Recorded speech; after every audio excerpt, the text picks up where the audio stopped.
Hello good evening everyone. आज हम पढ़ने वाले हैं बीएससी फर्स्ट ईयर भौतिक विज्ञान का गैसियस अवस्था, जिसके अंदर आप लोगों का जो पहला टॉपिक है वो है क्रिटिकल फिनोमिना, क्रांतिक घटक। सेकंड है आप लोगों का isotherms of carbon dioxide, Andrews experiment, CO2 carbon dioxide के समतापी वक्र, एड्यूस का प्रयोग है। थर्ड है आप लोगों का कंटिन्यूटी ऑफ स्टेट, अवस्था संतत्य किसे बोलते हैं, ये है ना। तो आप लोगों का जो पहला टॉपिक है वो है क्रांतिक घटना। देखो क्या रहता है, गैस के जो अणु रहते हैं ना वो एक दूसरे के साथ क्या रहते हैं, निरंतर गति करते रहते हैं, टोटली मूवमेंट करते रहते हैं ना। और मूवमेंट करते रहने से क्या होता रहेगा, देखो उनकी जो गतिज ऊर्जा है, उनकी जो काइनेटिक एनर्जी है उसमें क्या होती रहेगी, कमी होती रहेगी। और चूंकि उनकी काइनेटिक एनर्जी में कमी होती रहेगी तो ऑफकोर्स सी बात है, ऊर्जा जब कम होगी तो अणु क्या हो जाएंगे, नीचे की तरफ तले पे जमा होने लग जाएंगे। तो इसका मतलब उनका आयतन क्या होने लग जाएगा, घटने लग जाएगा, है ना। तो इसीलिए हम क्या चाहते हैं, हम गैस को क्या करना चाहते हैं, लिक्विड में कन्वर्ट करना चाहते हैं, है ना। तो अगर हम गैस को लिक्विड में कन्वर्ट करना चाहते हैं तो एक बात ध्यान रखना, गैस को जब आप द्रव में परिवर्तित करना चाहते हो तो एक चीज़ जो बहुत मायने रखती है वो है कि आप उसके ऊपर दाब ज़्यादा लगा दो। अगर आप अधिक दाब लगाओगे, ज़्यादा प्रेशर अगर आप उसके ऊपर लगाओगे तो जो गैस है हमारी वो क्या हो जाएगी, लिक्विफाई हो जाएगी। और क्या हो जाएगी, वो द्रव अवस्था में क्या होने लग जाएगी, परिवर्तित होने लग जाएगी। और ताप भी हमारे पास क्या होना चाहिए, ताप बहुत ज़्यादा नहीं होना चाहिए, क्योंकि टेम्परेचर तो आपने बहुत ज़्यादा कर रखा है ना। टेम्परेचर तो आपने बहुत ज़्यादा कर दिया और फिर आप चाहते हो कि जो आपका जो मतलब है ना गैस है वो लिक्विफाई हो जाए। तो देखो ये पॉसिबल नहीं है। क्यों? क्योंकि तापमान जो है कोई भी, जैसे बर्फ़ जमती है, कब जमती है, जब आप उसको ठंडे में रखते हो, है ना कि तब जब आप उसको जब आप उसको गर्म में रखते हो, तो ठंडे में रखते हो तभी जमती है। तो इसका मतलब एक निश्चित तापमान होना चाहिए जिस पर हमारी गैस जो है वो क्या होने लग जाएगी, द्रव में परिवर्तित होने लग जाएगी, है ना। तो ध्यान रखना कि गैस को जब आप द्रवित करते हो, लिक्विफाई करते हो, तो दाब से ज़्यादा इंपॉर्टेंट क्राइटेरिया क्या हो जाता है हमारे पास, टेम्परेचर हो जाता है ना। तो यही कहने की बात है कि प्रत्येक गैस, हर एक गैस के लिए देखो क्या होता है, एक निश्चित तापमान होता है ना। एक निश्चित तापमान होता है, उससे अधिक तापमान करने के बाद जो गैस है वो क्या होने लग जाएगी, द्रवित नहीं होगी। समझिए, मतलब एक फिक्स टेम्परेचर है, उसके नीचे ही आप गैस को द्रव में परिवर्तित कर सकते हो, अदरवाइज आप नहीं कर सकते, है ना। तो ये बात है कि जब आप गैस को द्रव में परिवर्तित करना चाहते हो तो एक निश्चित तापमान आपको मेंटेन करना पड़ेगा। निश्चित तापमान मेंटेन करने के बाद ही वो जो गैस है वो क्या होने लग जाएगी, द्रव में परिवर्तित होगी। और अगर वो उस तापमान से अधिक तापमान आपने रख रखा है और फिर आप दाब भले कितना ही लगा दो, गैस द्रवित नहीं होगी। मतलब ये कि तापमान ज़्यादा मायने रख रहा है। मतलब एक अगर ज़्यादा तापमान रख दो, मतलब एक निश्चित तापमान से अधिक तापमान आप रख दो और उसके बाद एक निश्चित तापमान से अधिक तापमान रख देने के बाद अगर आप उसके ऊपर दाब कितना ही लगाओ, कितना ही आप दाब लगा लो, उसके ऊपर कोई फ़र्क नहीं पड़ने वाला, है ना। वो आपको कोई भी ऐसा रिजल्ट नहीं देने वाला है, द्रव आपको नहीं मिलेगा। तो यही है, प्रत्येक गैस का एक निश्चित ताप होता है, उससे अधिक ताप पर वह द्रवित नहीं की जा सकती, चाहे दाब में कितनी ही वृद्धि कर दी जाए। तो वो जो तापमान है, वो निश्चित तापमान उस गैस के लिए क्या कहलाता है, क्रांतिक ताप कहलाता है ना। उसके बाद क्या रहता है कि जब आप दाब बढ़ा रहे हो, दाब आपको द्रवीकरण के लिए आपको क्या करना पड़ेगा, दाब बढ़ाना पड़ेगा। तो इसका मतलब क्या हो गया कि एक निश्चित दाब भी ऐसा हो गया कि जिससे मतलब एक ज़्यादा दाब चाहिए आपको, तो अगर आप दाब को कम कर रहे हो तो एक निश्चित दाब ऐसा हो गया जिससे कम दाब पर आप क्या कर सकते हो, गैस को द्रवित नहीं कर सकते, है ना। तो क्रांतिक ताप पर कम से कम दाब, मतलब वो दाब जिस पर गैस जो है वो द्रवित हो जाती है, गैस जो है वो लिक्विफाई हो जाती है, वो क्रांतिक दाब कहलाता है ना। उसके बाद क्या है, देखो आपने क्रांतिक ताप ले लिया, कंडीशंस जो है वो आपने क्या ले लिया, क्रांतिक ताप की कंडीशन ले ली। उसके बाद आपने क्रांतिक दाब की कंडीशन ले ली 1 मोल गैस के लिए। तो क्रांतिक ताप पर और क्रांतिक दाब पर जो कंडीशंस दे रखी है उसके अंतर्गत अगर आप बात कर रहे हो तो क्या है कि अगर आपने उसके बारे में बात कर ली है तो उस पर जो हमें गैस का आयतन मिलेगा, क्रांतिक ताप पर और क्रांतिक दाब पर जो आपको गैस का आयतन मिलेगा, वो जो आयतन है वो आपका क्या कहलाता है, क्रांतिक आयतन कहलाता है ना। जैसे कि मैं बात कर रही हूँ CO2 के बारे में, तो CO2 का जो क्रांतिक ताप होता है वो आपके पास होता है 31.1 डिग्री सेल्सियस। हमारा क्या रहता है, क्रांतिक ताप हमारे पास रहता है ना। इसका मतलब ये कि आप 31.1 से अगर तापमान को ज़्यादा करोगे है ना, अगर आप 31.1 से तापमान को ज़्यादा करोगे तो आपकी गैस आपको द्रव अवस्था में नहीं मिलेगी। समझे आप लोग कि आपको उससे ज़्यादा मिलने पर अगर आप 31.1 से तापमान को और ज़्यादा कर दोगे तो आप दाब कितना ही बढ़ा दो, दाब में कितनी ही वृद्धि कर दो, आपको द्रवीकरण नहीं मिलेगा, है ना। तो ये 31.1 हमारा क्या हो जाएगा, क्रांतिक ताप हमारे पास हो जाएगा CO2 के लिए। उसी तरीके से 31.1 तो हमने दाब ले लिया, उसके बाद वो ताप ले लिया, वो दाब जिससे कम से कम दाब जिससे गैस को द्रवित, मतलब जिस दाब पर गैस हमें द्रवित मिल जाएगी वो दाब हमारे पास क्या कहलाएगा, क्रांतिक दाब कहलाएगा। वो हमारे पास जो हमारा क्रांतिक दाब है वो कहलाएगा हमारे पास 72.9 ATM। 72.9 ATM हमारा क्या हो जाएगा, CO2 का क्रांतिक दाब हमको कहलाएगा, है ना। और इस आयतन पर, इस तापमान पर, मतलब इस तापमान पर 31.1 डिग्री क्रांतिक ताप पर तथा 72.9 ATM दाब पर, 72.9 ATM दाब पर जब हमको जो गैस का आयतन हम मेज़र करते हैं, जब हम उस गैस का आयतन मेज़र करते हैं तो गैस का जो आयतन है वो आपको कितना मिलने वाला है, वो आपको मिलेगा 94.0 सेंटीमीटर क्यूब आपको मिलेगा। 94.0 सेंटीमीटर क्यूब आपको क्या मिलेगा, इसका आयतन आपको मिलेगा, है ना। तो इसका मतलब ये हो गया कि 74.0 जो है वो हमारा CO2 के लिए क्या हो जाएगा, क्रांतिक आयतन कहलाएगा, है ना। अब हमारे पास ये जो क्रांतिक ताप है, क्रांतिक दाब है PC, क्रांतिक आयतन है VC, ये हमारे पास क्या कहलाते हैं, क्रांतिक स्थिरांक कहलाते हैं, जिनको हम बोलते हैं क्रिटिकल कांस्टेंट, हम इनको बोल देते हैं, है ना। उसके बाद हम बात करते हैं कि CO2 के लिए समतापी वक्र हम खींच रहे हैं, CO2 के लिए एक समतापी वक्र हम खींच रहे हैं, क्या तापमान स्थिर रखने पर हमको क्या क्या चीज़ें मिलने वाली है ना। तो ये एंड्रयूस ने एक नाम के एक साइंटिस्ट थे, एंड्रयूस नाम के, उन्होंने एक्सपेरिमेंट किया था सन 1869 में इन्होंने किया था, ठीक है ना। इन्होंने अध्ययन किया और फिर इन्होंने क्या किया, देखो एक तरफ तो इन्होंने ले लिया कि एक तरफ कंटेनर में इन्होंने CO2 भर दी, दूसरी तरफ इन्होंने B जो नली है इसके अंदर, उन्होंने इसके अंदर क्या कर दी, वायु भर दी, है ना। नीचे की तरफ स्क्रू लगा रखे, सिलेंडर के नीचे की तरफ S1 और S2 दो स्क्रू लगा सकते हैं, जिनसे हम क्या कर सकते हैं, उस स्क्रू की सहायता से जो अंदर वायु भरी हुई है जो भी इन कंटेनर्स में और B में, उनके दाब को हम क्या कर सकते हैं, मेंटेन कर सकते हैं, है ना। और ऊपर की तरफ इसके अंदर क्या कर रखा है, इन्होंने जैकेट लगा रखे हैं जो कि ताप परिवर्तन को क्या है, रोक देते हैं, है ना। तो एंड्रयूस ने क्या किया, देखो इन्होंने इस एक्सपेरिमेंट के बेसिस पर इन्होंने एक ग्राफ बनाया, है ना। एक ग्राफ बनाया और विभिन्न तापों पर गैस के आयतन मेजर किए, गैस के आयतन मेजर किए विभिन्न तापों की कंडीशन में। और एक जो ग्राफ है, हर ग्राफ जो है वो क्या किया इन्होंने, स्थिर ताप पर बनाया। देखो ये रहा ग्राफ, है ना, इस तरीके का ग्राफ देख लो, या फिर ये ग्राफ है, ये सारे एक ही ग्राफ है ना। इन्होंने ये ग्राफ दिया, तो देखो ये क्या ग्राफ हमको क्या दर्शा रहा है, एंड्रयूस ने विभिन्न तापों पर गैस के आयतन पर दाब के प्रभाव को देखा, है ना। विभिन्न आयतन पर देखो, आप लोग देख सकते हो, ये वो आयतन और प्रेशर के बीच में खींचा हुआ ग्राफ है मैडम। तो डिफरेंट प्रेशर पर डिफरेंट वॉल्यूम के रिस्पेक्ट में इन्होंने ग्राफ बनाया, है ना। तो स्थिर ताप पर दाब को आयतन के विरुद्ध आलेखित कर दिया, देख रहे होगे आप लोग, तापमान तो स्थिर रख दिया है, P और V के बीच में हमने क्या कर दिया है, ग्राफ बना दिया। इस ग्राफ को हम क्या बोलते हैं, इस ग्राफ को हम बोलते हैं समतापीय आलेख, या फिर आइसोथर्मल ग्राफ हम इसको बोल देते हैं, है ना। अब इसके बाद क्या है कि ना, ये ग्राफ हमको क्यों दिया गया, तो क्रांतिक ताप की कितनी इंपॉर्टेंस होती है ना, ये उसको दर्शाने के लिए दिया गया था, है ना। तो सबसे पहला जो आप देख रहे हो, सबसे नीचे वाला ग्राफ है जो ABCD ग्राफ आपको दिख रहा है ना। देखो एक बार ABCD जो ग्राफ आप लोगों को दिख रहा है, जो आप लोगों के पास ABCD का जो ग्राफ मिल रहा है, उसके अंतर्गत क्या होता है कि जो बिंदु A है हमारे पास, सबसे पहला जो A बिंदु है, ये नीचे लिखा हुआ है 4 नंबर का है, सबसे नीचे वाला ग्राफ, A जो बिंदु है उस पर क्या रहता है, हमारे पास जो गैस है हमारी, वो क्या रहती है, हमारी द्रव अवस्था में रहती है ना, वो हमारे पास द्रव अवस्था में रहती है। उसके बाद क्या होता जाता है कि धीरे धीरे जैसे जैसे आप है ना, जैसे जैसे तापमान, मतलब जैसे जैसे आप है ना A से B की तरफ आप जैसे जैसे पहुंच रहे हो, तो वॉल्यूम क्या होता जा रहा है, आयतन क्या है हमारे पास, कम होता जा रहा है। आयतन कम होने का मतलब है कि दाब बढ़ता जा रहा है, ठीक है, A से B जाने पर दाब बढ़ता जा रहा है। उसके बाद हम बात कर रहे हैं कि फिर उसके बाद आप क्या कर रहे हो, B से C जा रहे हो, है ना। तो B से C जाने पर देखो क्या हो रहा है, आयतन तो हमारा क्या होता जा रहा है, कम होता जा रहा है ना। आयतन तो हमारा कम होता जा रहा है, लेकिन आयतन कम हो जाने के बाद और दाब हमारा क्या रह रहा है, कांस्टेंट रह रहा है, दाब में कोई परिवर्तन नहीं हो रहा है ना।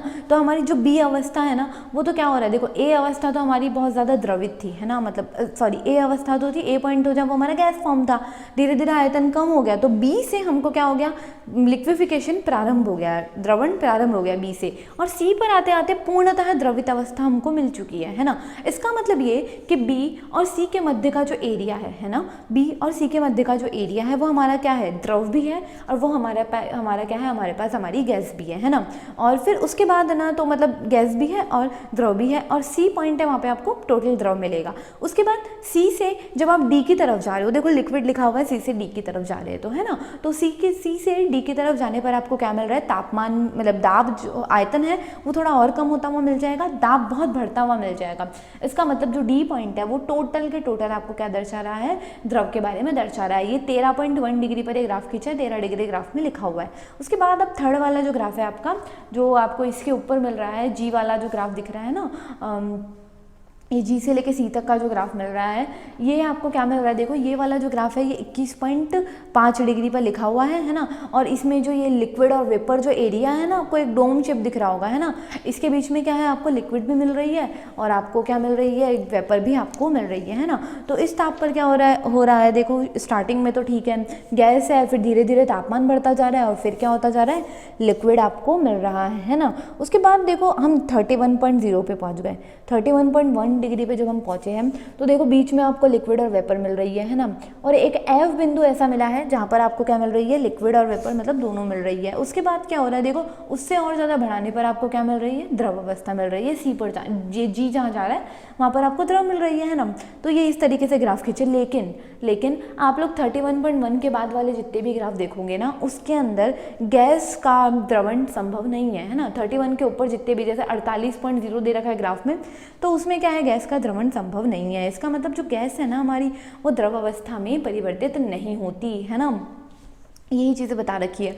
उसके बाद क्या है, मतलब कहने का मतलब ये है कि ये जो डोम शेप आपको मिल रहा है अंदर की तरफ, इस ग्राफ में आपको एक दिख रहा होगा, गोला बना हुआ दिख रहा है, लिक्विड और वेपर दिख रहा है, एक डोम शेप जो चीज़ दिख रही है ना, इस डोम शेप के अंदर देखो इस टाइप का एक डायग्राम दिख रहा है, देखना एक बार, इस टाइप का दिख रहा है, ये इसके बीच में आपको ग्राफ आते हुए मिल रहे हैं यूं करके है ना। तो ये जो डोम शेप आपको दिख रहा है ना, इस डोम शेप के अंदर तो आपका क्या रहता है, द्रव भी रहता है, साथ में गैस अवस्था भी होती है, ठीक है। इस तरफ आपकी क्या मिल रही है, गैस अवस्था मिल रही है ना। इधर से क्या हो रहा है, इधर से क्या हो रहा है, द्रवण प्रारंभ हो रहा है ना।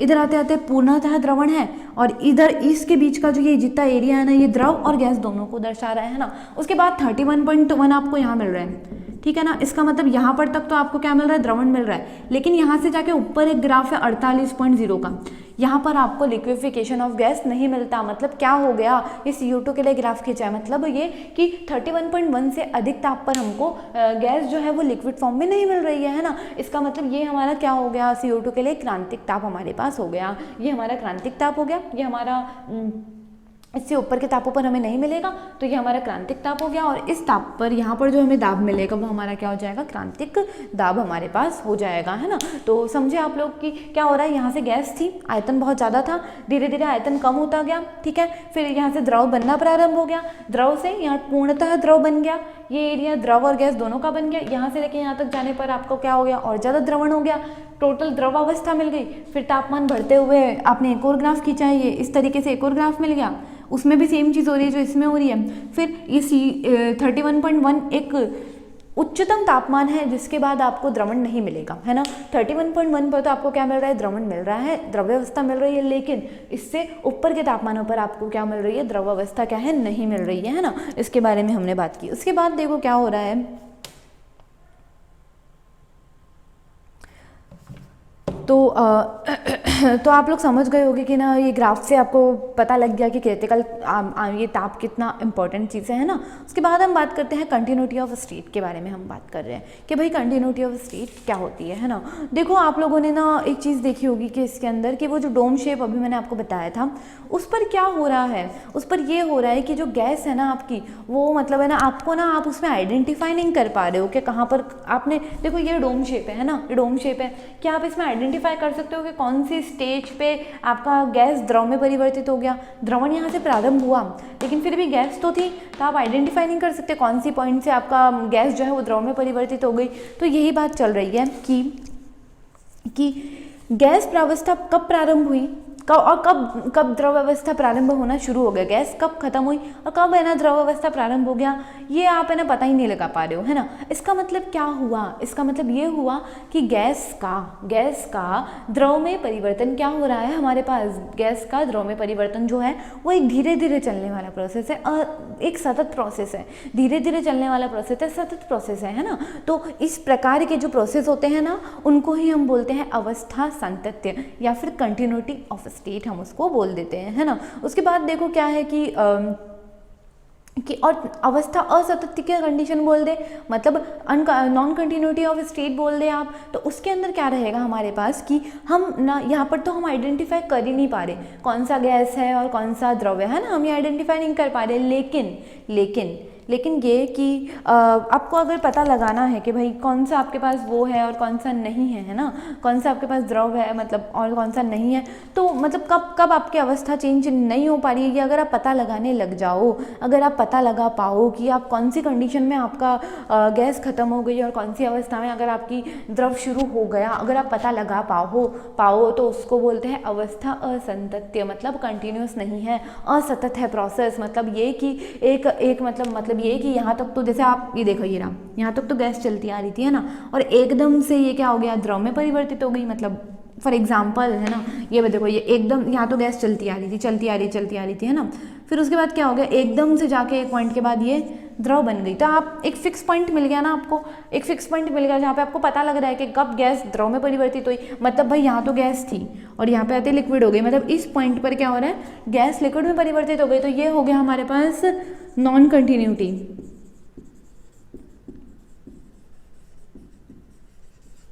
ठीक है ना। लेकिन यहाँ पर आप देखो, ये द्रव भी है और गैस भी है ना, यहाँ पर द्रव भी है और गैस भी है, मतलब आप पता ही नहीं लगा पा रहे कि कब गैस द्रव में परिवर्तित हो गई। तो इस चीज़ को हम क्या बोलते हैं, कंटिन्यूटी ऑफ स्टेट, क्योंकि सतत रूप में परिवर्तित हो रहा है, धीरे धीरे चलने वाला प्रोसेस है। मतलब कहने की बात ये है कि आप पढ़ाई कर रहे हो, है ना, तो आप डेली थोड़ा पढ़ते जा रहे हो, थोड़ा रोज़ पढ़ते हो, है ना। तो जब आप एंड का दिन लेके बैठे ना, तो आपको पता ही नहीं चला कि आपने सिलेबस कैसे कंप्लीट कर लिया, क्योंकि आप रोज़ पढ़ते थे, आपको पता ही नहीं चला। लेकिन एक इंसान है ना, एक इंसान है जो सिर्फ एग्जाम के एंड दिन पढ़ने बैठा है, तो ऑफकोर्स सी बात है कि जो एंड दिन पढ़ने बैठा है वो क्या करेगा, उसको तो पता लगेगा ना, क्योंकि वो तो बेचारा 7 दिन में पता लगेगा। तो भाई उसको पता रहेगा कि भाई मैंने 1 तारीख से शुरू किया था, 1 तारीख तक मुझे कुछ नहीं आता था, 7 तारीख तक मुझे सब कुछ आने लग गया।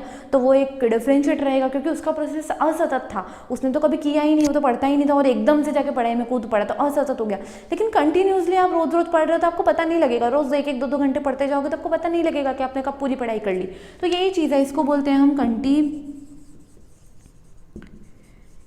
कंटिन्यूटी ऑफ स्टेट, हम इसको बोल देते हैं, है ना। तो यही है आपका अवस्था सातत्य हम जिसको बोलते हैं ना। उसके बारे में हम यही बात कर रहे हैं। तो कहने का तात्पर्य क्या हो गया कि क्रांतिक ताप या उससे अधिक ताप पर, है ना, क्रांतिक ताप या उससे अधिक ताप पर गैस का द्रवीकरण करने पर अवस्था सातत्य बना रहता है ना। गैस के ताप पर, मतलब क्रांतिक ताप पर या तो, और अगर आप क्रांतिक ताप की बात कर रहे हो और फिर अगर आप बोल रहे हो कि भाई क्रांतिक ताप पर, और फिर अगर आप बात कर रहे हो क्रांतिक ताप के अलावा अगर आप बात कर रहे हो तो क्या रहता है हमारे पास, उससे अधिक ताप पर तो हमारे पास क्या रहता है, हमारा अवस्था सातत्य क्या रहता है, बना रहता है ना। लेकिन उससे कम ताप पर क्या रहता है, हमारा अवस्था सातत्य क्या है, नहीं बना रहता। देखो आप ग्राफ में देख सकते हो, देखो ये क्रांतिक ताप है, यहाँ पर तो आप इसके बाद तो आप पता लगा ही सकते हो लिक्विफिकेशन होता ही नहीं है, तो गैस बनी रहती है। लेकिन इसके नीचे के ताप पर क्या, गैस और द्रव दोनों उपस्थित है। इसका मतलब आप आइडेंटिफाई कर ही नहीं पा रहे हो कि कब आपकी जो गैस है वो, तो मतलब क्रांतिक ताप से कम ताप जितने भी हमारे पास रहेंगे, क्रांतिक ताप से जितने भी कम ताप रहेंगे, आप उस कंडीशन में क्या कर सकते हो, उस कंडीशन में आप आइडेंटिफाई कर ही नहीं सकते कि कब आपका गैस है वो द्रव में परिवर्तित हो गया। तो कहाँ पर आपको कंटिन्यूटी ऑफ स्टेट कहाँ मिलेगी, तो ध्यान रखना क्रांतिक ताप से नीचे के तापमानों पर तो आपको कंटिन्यूटी ऑफ स्टेट अवस्था सातत्य मिलेगी। लेकिन क्रांतिक ताप से ऊपर के तापमानों पर, क्रांतिक ताप से अधिक तापमानों पर आपको अवस्था संतत्य की कंडीशन क्या है, नहीं मिलेगी, है ना। यही आप लोगों का हो गया। जैसे कि अभी आप देख सकते हो इसमें जो ग्राफ थे डोम के अंदर वाले जितने भी ग्राफ है ना, जैसे कि अभी आप CO2 का ग्राफ मैंने आपको बताया है ना, तो वही हो गया हमारे पास कि भाई CO2 के लिए 31.1 तो हमारे पास क्या था कि ये था, और फिर उसके बाद हमें एकदम से मतलब ये चीज़ें ये मतलब हमें एकदम से क्या हो गया, मतलब वो मतलब एकदम से आपको 31.1 के बाद आपको क्या मिलने लग गया, वो द्रव अवस्था मिलने लग गई। तो बस यही चीज़ है कि भाई क्रांतिक ताप पर तो ये मिलता है। और एक बार डेफिनेशन देख लेते हैं, देखना इसकी। इस परिभाषा में कहीं भी यह पता नहीं लगता है कि कब गैस प्रावस्था समाप्त हो गई, देखो कब और कब वह प्रावस्था बनना प्रारंभ हुई, कब द्रव प्रावस्था बनना प्रारंभ हुई पता नहीं लगता है। इस प्रकार का अवस्था परिवर्तन तो धीरे धीरे हो रहा है, स्लो हो रहा है और सतत हो रहा है, अवस्था संतत्य कहलाता है ना। इस ग्राफ के अंदर भी आप देख सकते हो। और ये वाला जो ग्राफ है ना, ये वाला जो ग्राफ है ये इन्हीं की लाइन्स है, बट डोम शेप वाली चीज़ को हटा दिया है ना, बाकी यही है। और देख सकते हो आप नीचे से ऊपर जाने पर तापमान बढ़ रहा है, वही चीज़ की है। T1 से लेके T3 तक जाने पर क्या हो रहा है, तापमान हमारे पास बढ़ता जा रहा है ना। इसके बारे में हमने बात की है। एंड आई थिंक आप लोगों को समझ में आया होगा जो भी मैंने पढ़ाया। Thank you so much. And आपकी जो मतलब आप जो रेफरेंस आपको लेना है वो है BR परी Sharma and Pathania, AS Negi, SC Anand, Kundan Jain, Suresh Ameta, RC कंडेलवाल, R Ameta, NJ Vardia. Thank you so much. For more reference, you can contact to our WhatsApp number or email address, or you can come to our campus. Thank you so much.